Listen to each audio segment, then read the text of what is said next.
Assalamualaikum warahmatullahi wabarakatuh. Perkenalkan, nama saya Mesyalul Asmi dari kelas Al-Jabar akan membawakan materi tentang pergaulan sehat dan pergaulan tidak sehat. Sebelum itu, kita harus mengetahui pengertian dari pergaulan.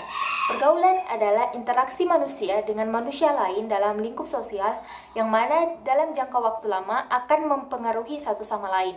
Di dalam lingkup sosial ada dua pergaulan, yaitu pergaulan sehat dan pergaulan tidak sehat. Pergaulan sehat adalah pergaulan yang membawa dampak baik bagi diri seseorang. Sedangkan pergaulan tidak sehat adalah pergaulan yang membawa dampak buruk bagi seseorang maupun orang lain. Mengetahui pengertian dari pergaulan, kita akan mengetahui secara lebih lanjut dari pergaulan sehat.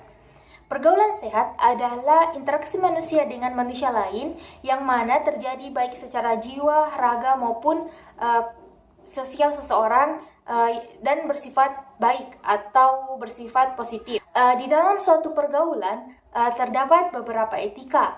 Ada 3 etika dalam pergaulan. Yang pertama yaitu seseorang harus saling mengenal, berhubungan dan saling membantu satu sama lain. Yang kedua yaitu menerapkan etika bergaul terhadap orang-orang, seperti bagaimana kita bergaul terhadap orang yang sudah kita kenal, bergaul dengan orang yang baru kita kenal, dan bergaul dengan orang-orang yang kita hormati seperti guru dan orang tua.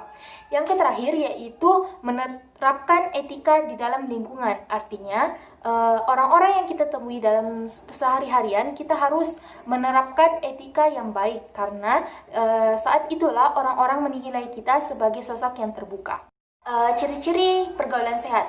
Di dalam pergaulan ada beberapa karakteristiknya. Yang pertama yaitu berakhlak mulia, berprasangka baik, pemaaf, jauh dari iri dan dengki, memberi salam ketika bertemu, saling membantu, dan masih banyak contoh-contoh lainnya.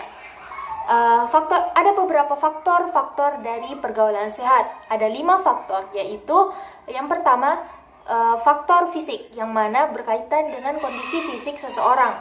Yang kedua yaitu kebebasan emosional, artinya tentang bagaimana remaja mengekspresikan emosinya atau perasaannya. Yang ketiga yaitu interaksi sosial, artinya berkaitan dengan remaja dengan lingkungannya.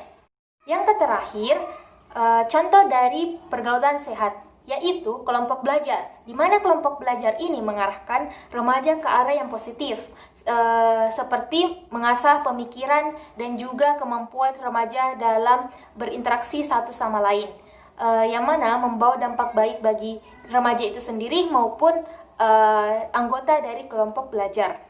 Mengetahui pengertian dan juga berbagai macam dari pergaulan sehat, kita akan menuju ke pergaulan tidak sehat.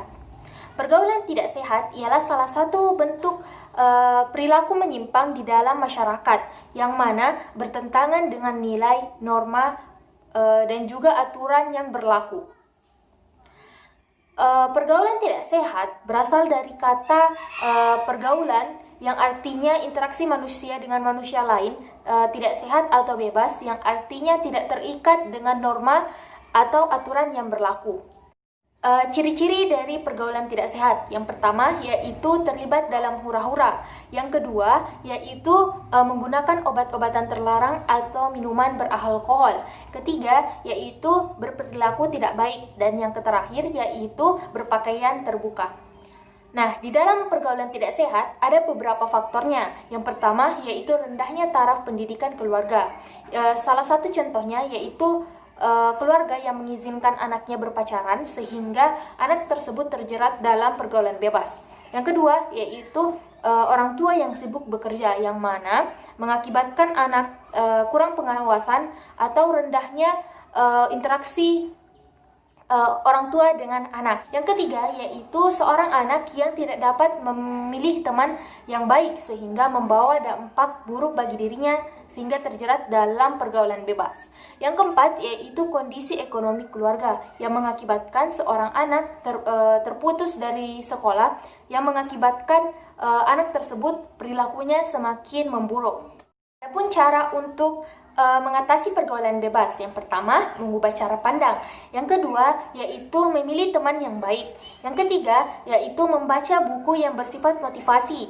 Yang keempat, menghindari tontonan yang bersifat pornografi ataupun kekerasan. Yang kelima, yaitu berorientasi terhadap masa depan serta masih banyak contoh-contoh lainnya. Yang terakhir, yaitu contoh dari pergaulan bebas atau tidak sehat. Yaitu seperti penggunaan obat-obatan terlarang dan juga membolos sekolah. Mungkin cukup sekian yang dapat saya sampaikan, kurang lebihnya mohon dimaafkan.